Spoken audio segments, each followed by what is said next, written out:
Hola chicos, vamos a ver el tema de cómo solucionar triángulos. Cuando decimos solucionar un triángulo nos referimos a encontrar las medidas faltantes de un triángulo. Entonces cada vez que diga resuelve un triángulo me refiero a que encuentren los lados faltantes. Vamos a estar trabajando principalmente con dos tipos de triángulos. Los triángulos rectángulos, que ya saben que son los que tienen un ángulo de 90 grados, y los triángulos oblicuángulos, que son los que no son rectángulos. Ahí entran pues los acutángulos y los obtusángulos. Cuando resolvamos triángulos rectángulos, que es el objetivo de este video, vamos a utilizar únicamente las funciones trigonométricas. Cuando necesitemos resolver los triángulos oblicuángulos, que es el siguiente tema que vamos a ver, vamos a utilizar la ley de senos y la ley de cosenos. Pero bueno, ya dijimos que cuando tengamos triángulos rectángulos vamos a utilizar las funciones trigonométricas. Recuerden que tenemos 6 funciones trigonométricas que están definidas de esta manera. Eso se supone que ya lo sabemos. En este tema en específico, como vamos a necesitar usar la calculadora, nos vamos a quedar nada más con seno, coseno y tangente. Esas son las 3 que vamos a utilizar. Las otras 3, que son las recíprocas, no las vamos a estar utilizando tanto en este tema porque no vienen en la calculadora. Entonces esas 3 de momento no me interesan mucho, nos interesan seno, coseno y tangente. Pero sí nos interesan otras funciones que se llaman funciones trigonométricas inversas. Las funciones trigonométricas inversas, como el nombre lo dice, pues son las que hacen como lo contrario, ¿no? De hecho, pues eso es un estándar en matemáticas. Cuando dices que algo es inverso, se refiere a que hace la operación contraria. Por ejemplo, la inversa de la suma es la resta, la inversa de la multiplicación pues es la división. Básicamente yo siempre digo esto: si una función convierte una gallina en un pollo frito, entonces su función inversa tomaría el pollo frito y lo convertiría en gallina. Entonces pues eso es lo que vamos a ver aquí. Por ejemplo, una función trigonométrica pues es el seno, ¿no? El seno de 30 grados ya sabemos que es un medio. Entonces, la función inversa nos diría que el seno inverso de un medio tiene que ser 30 grados. Fíjense que lo que sucede básicamente es que se intercambian el dato de entrada y el dato de salida. Aquí el dato conocido es 30 grados y lo que sale como resultado es un medio. O sea, cuando tú calculas con la calculadora seno de 30, te dice que es un medio. Y acá sucede lo contrario. Aquí el dato que ya conoces es un medio. Y el dato que obtienes como resultado al hacer esta operación, al sacar el seno inverso de un medio, pues es 30. Entonces pues es lo contrario nada más. Este simbolito que ven aquí, el -1, es un símbolo muy utilizado en matemáticas para indicar inverso. No significa que esté elevado a la -1. Yo sé que es algo confuso, pero esa es la simbología que se utiliza. Cuando vean un -1 ahí, en muchos casos significa inverso y no es un exponente.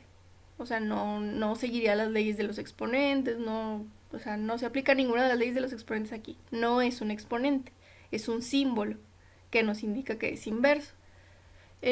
Otra alternativa o otra manera de escribirlo, en lugar de ponerle el -1 ahí arriba, es anteponer las letras ARC, que se conoce como el arco. Entonces también podríamos poner arco seno de un medio igual a 30 grados. Y pues eso es básicamente lo que hacen las funciones trigonométricas inversas. Sirven para encontrar ángulos cuando no los conoces. Otro ejemplo, miren, si el coseno de 120 grados nosotros ya sabemos que es menos un medio, entonces la función inversa, si nosotros ya supiéramos que el coseno vale menos un medio, utilizamos la inversa, que es el arco coseno, que también se podría haber escrito como coseno a la -1. Les digo que las dos simbologías son equivalentes. Pero bueno, el coseno inverso de menos un medio entonces tiene que ser 120 grados. ¿Sí? Es lo contrario, nada más. Por ejemplo, bueno, no, ahorita les explico eso. Hay que tomar nota de algo, chicos. Ese -1, pues es nada más simbología. Y no hay que confundir los exponentes. Por ejemplo, aquí es tangente a la -1 de A. Eso significa tangente inversa de A. También se podría haber escrito como arco tangente de A. Eso es muy diferente a tener 1 sobre tangente de A, que es lo que haríamos normalmente con un exponente a la -1. También es muy diferente a tener cotangente. No se confundan, la tangente inversa no es la cotangente, son dos cosas totalmente diferentes. Una es inversa y la otra es recíproca, y no es lo mismo. Inverso significa que hace lo contrario. Recíproco significa que es 1 sobre eso, o es como voltear la fracción, pero pues no es lo mismo, entonces no se vayan a confundir, ¿sale? Otra cosa con la que hay que tener cuidado con las funciones trigonométricas inversas es que cuando lo metes en una calculadora, bueno, siempre, pero cuando lo metes en una calculadora, la calculadora nada más te va a dar un resultado pues pequeño, o sea, por ejemplo, el seno inverso en la calculadora nada más te puede arrojar valores entre menos 90 y 90, igual la tangente, nada más valores entre menos 90 grados y 90 grados. El coseno nada más te arroja valores entre 0 y 180 grados. Entonces sí podemos tener ahí problemitas a la hora de usarla.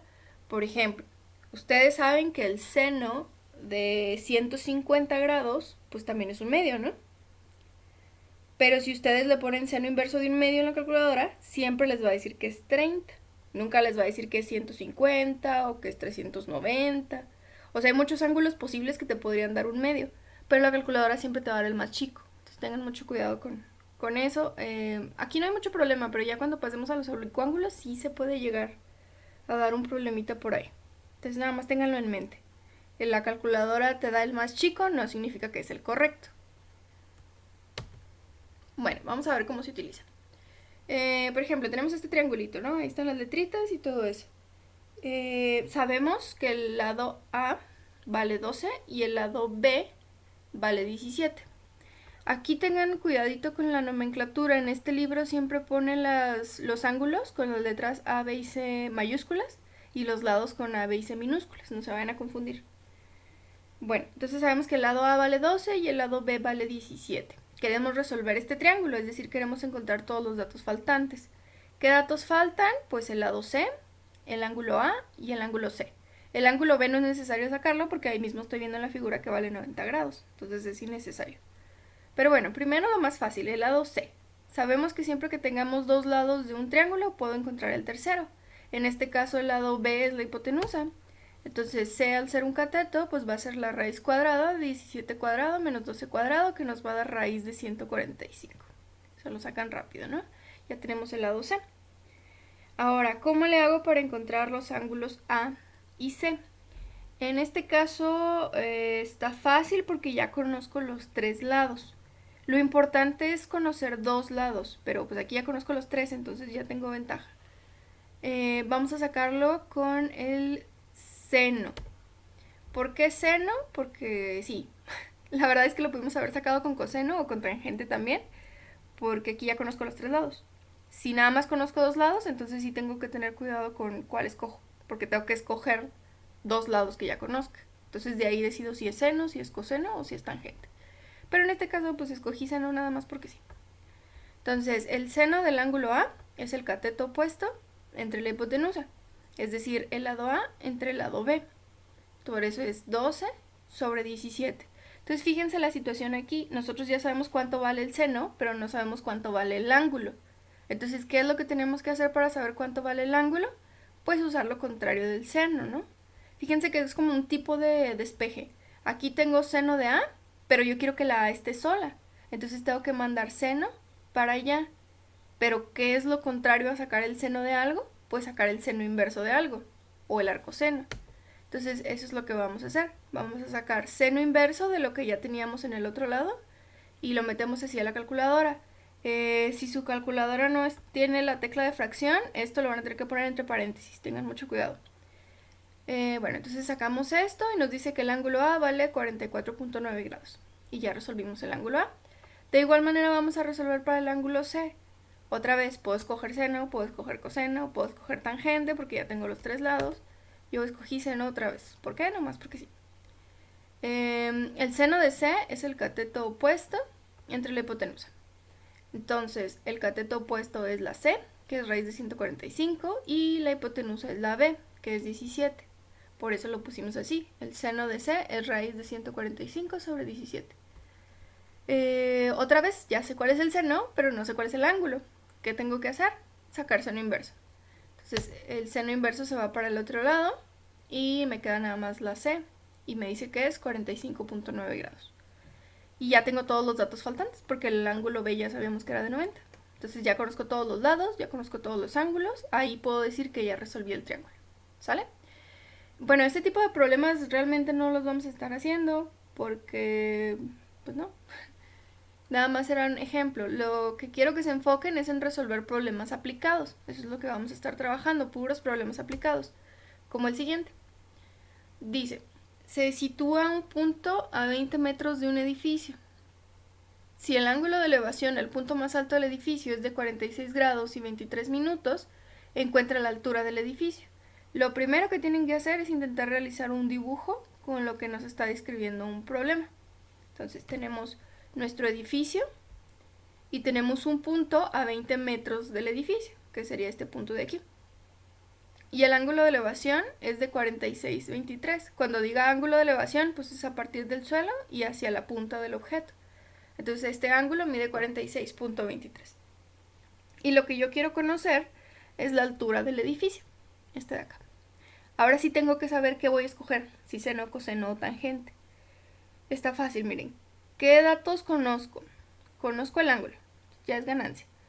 Quiero conocer el cateto opuesto y ya conozco el cateto adyacente. Entonces tengo que escoger la función trigonométrica que utilice el cateto opuesto y el cateto adyacente. Esa función es la tangente. Entonces yo sé que la tangente de ese ángulo de 46,23 debe ser igual a la altura entre 20, h sobre 20. Y aquí mi única incógnita pues es la altura, entonces la voy a despejar. Este 20 está dividiendo, así que lo voy a pasar al otro lado multiplicando.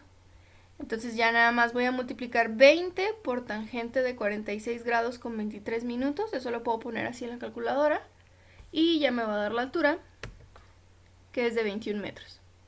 Esa es la altura del edificio, que era lo que me preguntaba el problema, entonces ya terminamos. Tenemos otro ejemplo, también de problemas aplicados. Dice que en la construcción de una carretera se encuentra bajo una montaña de 250 metros de altura. Pero a través de la montaña se va a construir un túnel. La punta de la montaña se observa bajo un ángulo de 48 grados 30 minutos desde un punto P en el extremo de la montaña y bajo un ángulo de 38 grados desde el otro extremo de la montaña. ¿Cuál será la longitud del túnel que atraviesa la montaña? Pues el dibujo sería más o menos así, ¿no? Esta sería nuestra montaña. La altura de la montaña es de 250 grados. Desde uno de los puntos se observa un ángulo de 48,30 y desde otro de los puntos es de 38. Entonces este es el triángulo. Lo voy a partir como si fueran dos triángulos rectángulos. Ojo, al partirlo aquí no significa que se parte la mitad para acá y la mitad para acá. Esos dos triángulos no son iguales, entonces no es la mitad. Pero sí son rectángulos. Entonces puedo utilizar las funciones trigonométricas. ¿Qué es lo que vamos a hacer? Pues nada más hay que plantear un par de ecuaciones sencillas. Fíjense, conozco el ángulo, conozco el cateto opuesto y quiero saber el cateto adyacente. Tengo que pensar cuál es la función trigonométrica que utiliza cateto opuesto y cateto adyacente. Esa es la tangente. Entonces, la tangente de 48 grados con 30 minutos va a ser igual al opuesto, que es 250, entre el adyacente, que es A.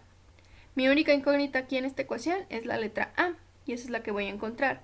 Cuidado con este despeje. Esta A está dividiendo, entonces cuando esté dividiendo no la voy a poder despejar. Primero la tengo que pasar multiplicando para el otro lado. Nos quedaría así, A por tangente igual a 250. Lo que quiero que quede solito es la letra A, entonces esta tangente se tiene que pasar para el otro lado. Aquí al estar juntos, pues sabemos que se están multiplicando. Tangente tiene que pasar dividiendo. Entonces sería así, 250 entre tangente de 48 grados, 30 minutos. Y eso lo metemos a la calculadora y nos da un resultado de 221,19 metros. Para encontrar el lado B, pues va a ser exactamente lo mismo, nada más que con el otro triángulo. Planteamos que la tangente de 38 grados es de 250, que es el opuesto, entre B, que es el adyacente. Pasamos la B multiplicando. Bueno, aquí me equivoqué, debería ser 38 grados. B por tangente de 38 es igual a 250. Pasa esta que está multiplicando, aquí la vamos a pasar dividiendo. 250 entre tangente de 38. Lo metemos a la calculadora y tenemos 320,02 metros. Recuerden que cuando son problemas aplicados hay que poner los resultados en decimales. O sea, si es un problema de algo de la vida real, Los resultados en decimales son más útiles que los resultados en raíces. Entonces por eso los ponemos así con decimales. Bueno, pero la pregunta original del problema era que cuál es la longitud del túnel. Observamos aquí en el dibujito que el túnel va desde el punto P hasta el punto Q. Entonces hay que sumar las distancias de A y de B. Sumando esas dos distancias, vemos que el túnel tiene una longitud de 541.21 metros. Y ahí terminamos este ejemplo. Pues eso es todo lo que hay que entender. Obviamente hay que practicar para intentar saber identificar fácil cuál de las funciones es la que tenemos que utilizar, pero pues no está nada complicado. Bueno, nos vemos con el siguiente tema, que es la ley de senos y ley de cosenos.